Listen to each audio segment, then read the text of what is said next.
Vamos adiante com o nosso debate aqui na Band. As perguntas de candidato para outro candidato escolhido livremente por ele, começando com Rubens Bueno. Candidato Álvaro Dias, nós sabemos que existem nos tribunais milhares de processos que envolvem a questão da paternidade ainda desconhecida. E provoca até processos longos em que aí se busca o DNA, que é um processo caro, um exame caro, e traz dificuldade para famílias até de baixa renda. Nós sabemos que hoje até cabeça de casal, notadamente, tem aumentado consideravelmente com relação à mulher. A pergunta é a seguinte: qual é a sua proposta com relação à maternidade precoce? Bom, nós temos uma proposta para a saúde pública no Paraná abrangente. Nós pretendemos, na essência do que é o nosso plano de governo, a descentralização, promover a descentralização de todos os serviços públicos de saúde, desde a continuidade da luta pela redução da mortalidade infantil, até o ataque às doenças mais graves, começando pela política de saneamento básico, que também diz respeito à saúde pública. A descentralização no setor de saúde vai nos levar a ter em cada região do Paraná um centro de excelência e referência na prevenção da saúde, discutindo as políticas de saúde para a região de conformidade com os problemas regionais. Nós teremos os hospitais regionais, evidentemente que teremos que constituir um fundo de apoio e manutenção dos hospitais não lucrativos. Nós teremos que equipar melhor os hospitais públicos, com mais leitos, com mais vagas nas UTIs.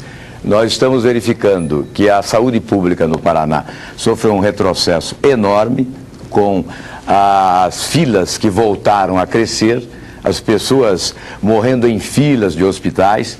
Portanto, a política de saúde pública no estado do Paraná deve merecer recursos da ordem de 109% superior aos recursos aplicados nos últimos 4 anos. Voltamos com o Rubens Bueno. A questão não foi respondida. A questão da maternidade precoce hoje é algo muito grave, não só no Brasil, mas em especial no nosso estado, no Paraná.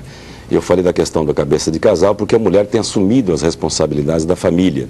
E isso tem sobrecarregado, sem dúvida nenhuma, não só a mulher, por falta de políticas adequadas também para a criança de 0 a 6 anos.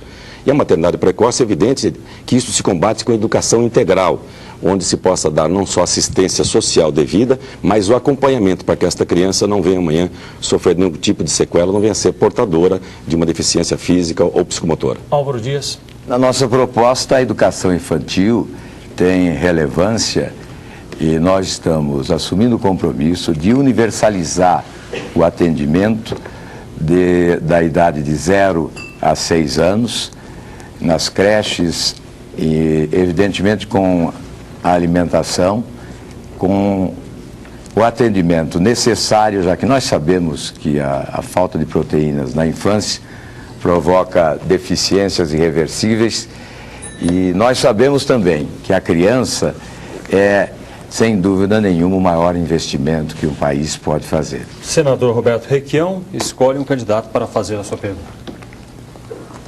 Rubens Bueno. Eu cortejei uma coligação com o Partido Verde.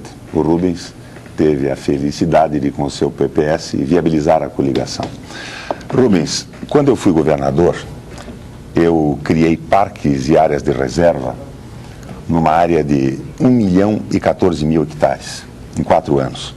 O Álvaro Dias criou 22.000, o Jaime Lerner 48.000 em 8 anos. Eu criei a Secretaria de Estado do Meio Ambiente, a reposição florestal obrigatória, o sistema de recuperação de matas ciliares, ICMS ecológico, Prosan, etc. Qual é a política, uma vez que estão dados os meios do PPS, a sua política para a manutenção do meio ambiente no Paraná? Olha, primeiramente é bom esclarecer ao telespectador que eu sou autor da lei que estabeleceu normas para a comercialização de agrotóxicos no Paraná. Primeira lei do país. E esta lei está em vigor até hoje, numa demonstração clara da preocupação que nós temos com relação ao meio ambiente, em especial na área da agricultura. Nós temos parques ambientais. Eu criei a Estação Ecológica do Cerrado quando prefeito de Campo Mourão. Em convênio com o Estado, criamos a Estação do Lago Azul, uma escola estadual ambiental. E na questão ambiental como um todo, é preciso estabelecer algum tipo de zoneamento agrícola, econômico, fronteiras, para que não haja o prejuízo ao meio ambiente. Sobretudo nas bacias hidrográficas, onde temos comitês e zoneamentos para que haja o atendimento adequado a essas áreas. Também é da minha proposta um convênio que nós assinamos com a Embrapa, onde em Campo Mourão nós combatemos o percevejo da soja, através do combate sistemático e biológico daquilo que não se usa mais inseticida, para não vir a poluir os rios que abastecem de água a cidade. Portanto, nós temos propostas e o Partido Verde não só é meu parceiro nesta área, como foi meu parceiro na construção do plano de governo. E é bom destacar também que desta mesa, a única candidata mulher na nossa chapa é a companheira Sigrid Andersen, que é uma especialista na área, formada e pós-graduada na Escócia, na Inglaterra e na Alemanha, não só na questão ambiental, mas também em sociologia. 30 segundos, Roberto Requião, para o seu comentário. Comentário eu posso fazer. Só um comentário a respeito da verticalização que obrigou coligações e impediu outras coligações. A visão ecológica do Partido Verde e do PPS, sem a obrigatoriedade da verticalização, provavelmente teriam viabilizado com facilidade uma coligação do Partido Verde, do PPS e do meu velho MDB de guerra. Uma pena que a legislação tenha nos separado nesse processo. Rubens Bueno. Precisamos contribuir mais na questão do meio ambiente. Nós temos aqui já a Mata Atlântica sendo sistematicamente devastada. Nós temos as instituições não articuladas no Estado, o IAP, Secretaria do Meio Ambiente, Sudersa, e essa articulação deve se dar também com relação à água da região metropolitana.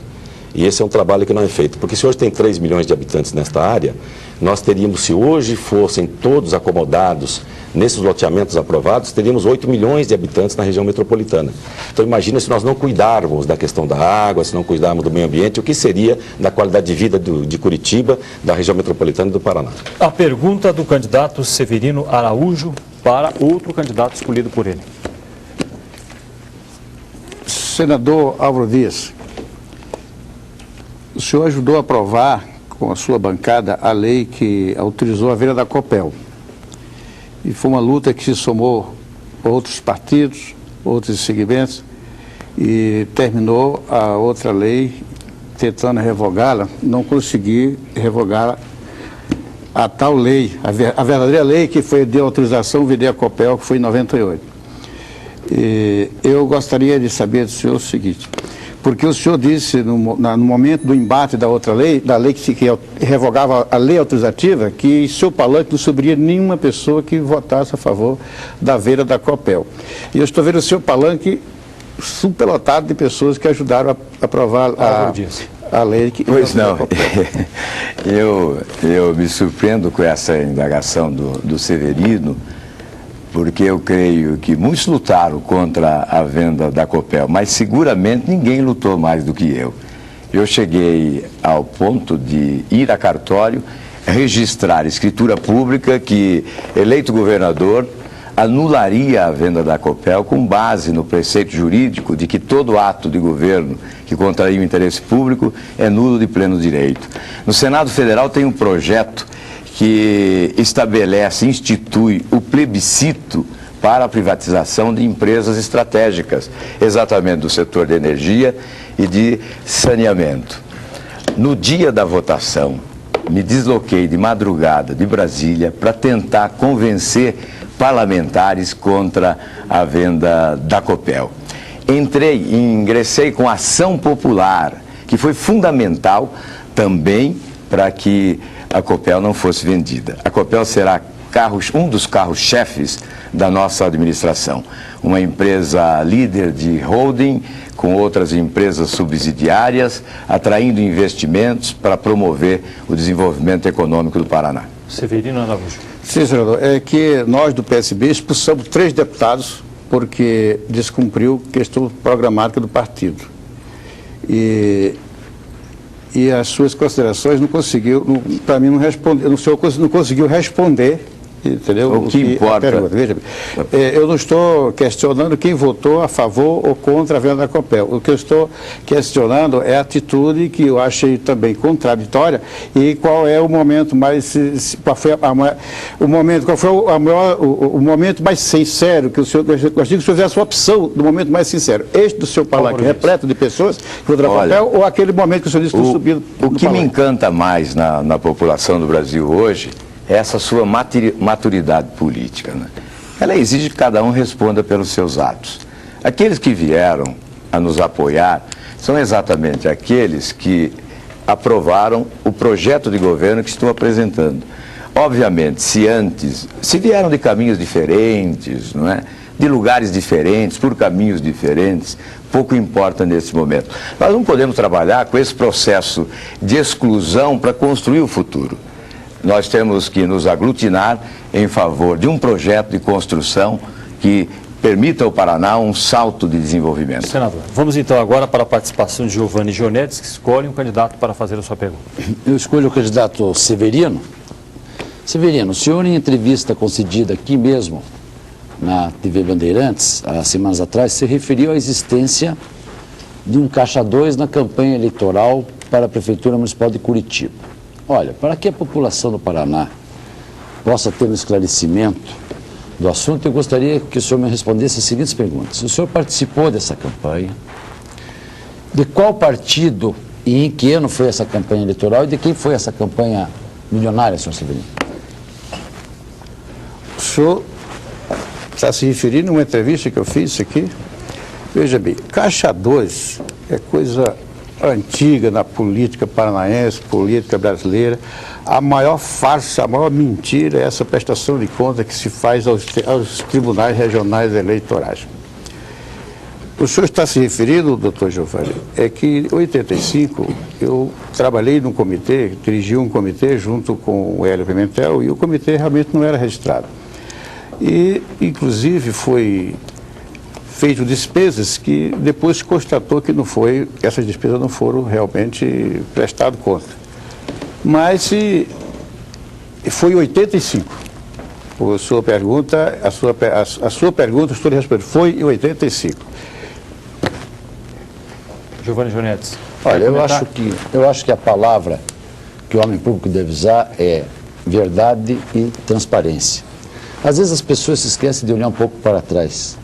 O Paraná precisa de homens públicos com coragem, com credibilidade, com transparência em seus atos. A publicidade de uma campanha é uma obrigação. Falar a verdade e não enganar a população é um dever moral do cidadão. Por isso, nessas eleições, eu peço a vocês que não se iludam com as propostas e votem em quem apresenta sempre a cara limpa e transparente. Severino Araújo, quer fazer algum comentário ainda? Sim, porque para que o senhor me esclareça. O senhor me fez uma pergunta, eu esclareci, foi eleição de 85, mas acontece, senhor doutor Giovanni Gionetti, que se referia a um acontecimento que se pagou-se um chomiço a uma dupla sertaneja e essa dupla não realmente... E o que foi pago para essa dupla não foi prestado conta. Não se consta que estão lá no TRE. Foi o episódio. Eu estava me referindo a um questionamento da tal Caixa 2 que se fala muito aqui em Curitiba. E, portanto, em razão desta informação, desta interpelação, eu citei a questão do Caixa 2, que é realmente uma farsa, a questão de contas que se prestam no título eleitoral. Severino, vamos adiante então. O senador Álvaro Dias escolhe outro candidato para fazer sua pergunta. O diagnóstico sobre a situação financeira do Paraná é pessimista. O próprio ex-secretário Giovanni Gionetti reconhece. Eu gostaria de saber qual a sugestão para os próximos 4 anos. Qual a previsão que o Giovanni Gionetti faz da Receita Pública Estadual e que, se eventualmente fosse governador, como aplicaria esses recursos, tendo em vista as dificuldades de investimento do Estado hoje. A capacidade de investimento do Estado está terrivelmente comprometida e eu gostaria de saber qual a sua proposta para equacionar essa situação diante de tantos problemas que afligem o Estado. Veja, Álvaro, a capacidade de investimento do Estado, a capacidade de empréstimo, de emprestar, realmente ela está esgotada, né? Eu acho que o dinheiro de empréstimo não é o dinheiro que se corrige as distorções administrativas. Por isso que no meu projeto, é um projeto que foi construído enquanto eu estava no governo, projeto que não pôde ser aplicado, No meu projeto eu parto primeiramente de uma reforma estrutural no Estado, um enxugamento da máquina pública, um enxugamento do custeio, um Estado mais moderno para a população. Nós temos 4.500 cargos à disposição, nós temos disposições funcionais da Assembleia Legislativa que se colocarem todos no prédio cai a Assembleia Legislativa, nós temos que acabar com isso, nós temos que moralizar um pouco o serviço público. E com a sobra desses recursos nós vamos fazer os investimentos necessários à segurança, à saúde e à educação. Eu quero dizer para você que hoje, e não é de hoje, há 4 anos o Estado paga serviço da dívida, paga folha e mal paga o custeio. Não tem sobrado dinheiro nenhum para investimento. E a cada ano tem se agravado a passagem de restos a pagar. Olha, quando eu estive na Assembleia Legislativa e apresentei o serviço da dívida do Estado, eu demonstrei por números e por um mapa que foi apresentado na Assembleia Legislativa que o serviço a dívida do Estado chegou àquele patamar 67% de governos anteriores a 95 e 37% posterior a 95 com as rolagens das dívidas. Então, a solução é fazer um enxugamento na máquina pública. Álvaro Dias. Só no ano passado a dívida do Paraná cresceu 10,68%. Hoje ultrapassa a dívida consolidada a 13 bilhões de reais. No ano passado nós tivemos um déficit financeiro superior a 3 bilhões e 300 bilhões de reais. 150 bilhões de precatórios que integravam a dívida flutuante foram contabilizados, repassados para a dívida consolidada. Somando, portanto, a dívida consolidada com a dívida flutuante de mais de 3 bilhões e 300, nós temos mais de 16 bilhões de dívida. E a dívida patrimonial supera 1 bilhão e 500 milhões. Sintetizando isso tudo, nós temos 9 centavos para cada R$1 de dívida do Estado. Giovanni Jonetes. Olha, Álvaro, é verdade, é justamente por isso que eu parto do programa de saneamento do Estado. Esse é o meu carro-chefe da campanha. Veja bem que nessa dívida toda monstruosa que você coloca, 3 bilhões e meio é só o precatório do Sierra Almeida em função da estrada de ferro central do Paraná, que foi ingressado com uma ação em Brasília contra a União para que ela pague essa dívida. Isso já reduz a tua dívida para 13 bilhões. 9 bilhões e 112 milhões são do serviço da dívida de contratos anteriores, que vieram desde 1979, que ainda estão pendentes de pagamento. Giovanni então, Jonetes. Se colocarmos as coisas como são, a gente vê que a situação do Paraná vem se agravando. Giovanni, vamos adiante então. Beto Richa escolhe outro candidato para fazer a sua pergunta. Eu vou perguntar para o candidato Álvaro Dias. O Paraná tem hoje 6 universidades estaduais. Tem uma rede física de ensino que atende satisfatoriamente às necessidades da população paranaense. A questão é o conteúdo da educação. Qual a sua proposta para a educação do Paraná?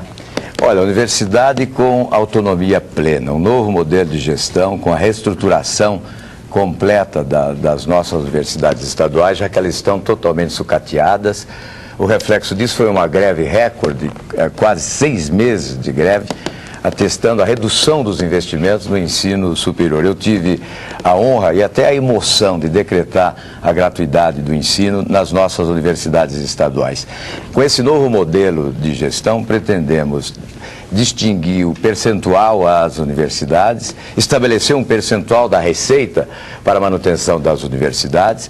Esses recursos serão administrados exclusivamente pela comunidade universitária, com um conselho social que acompanhará a aplicação dos recursos e a sua fiscalização, integrado, é claro, aí por representantes do governo, mas também representantes dos dirigentes universitários, dos universitários e da sociedade.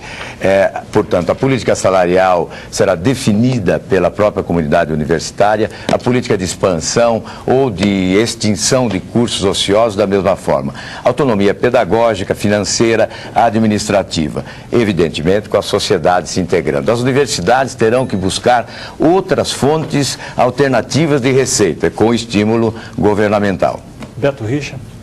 Bem, no meu governo, a educação será prioridade. Eu quero dar a todo cidadão aquele que é o maior patrimônio que ele pode ter, que é o conhecimento. A educação é o instrumento para a emancipação humana e social e é a construção da cidadania das pessoas. Vou erradicar o analfabetismo nesse estado. Temos 9,5% de analfabetos. Vou investir mais na educação especial, na educação infantil, porque comprovadamente as crianças têm um ensino melhor uma condição de aprendizado melhor quando entra no ensino fundamental. E o ensino médio profissionalizante, para dar mais oportunidades à nossa juventude. E para toda essa revolução na educação, vou valorizar os nossos professores, porque eles, motivados, poderão ajudar a essa revolução na educação. Voltamos ao senador Álvaro Dias.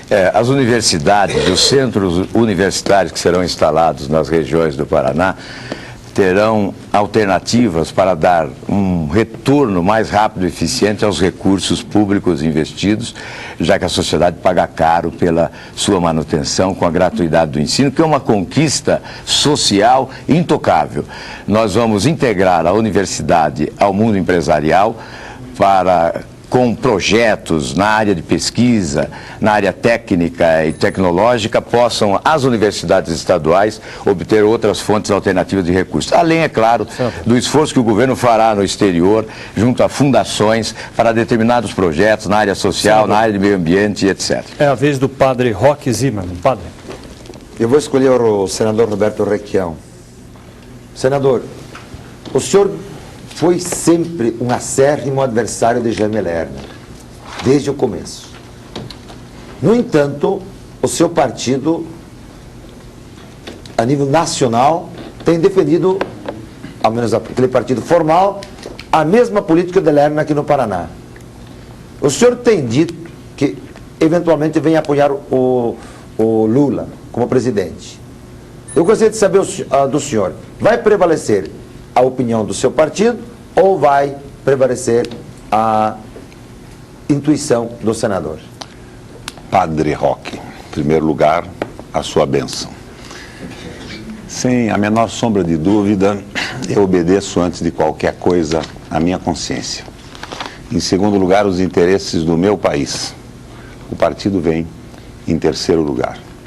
O Brasil está quebrado. Nós éramos a 8ª potência do mundo.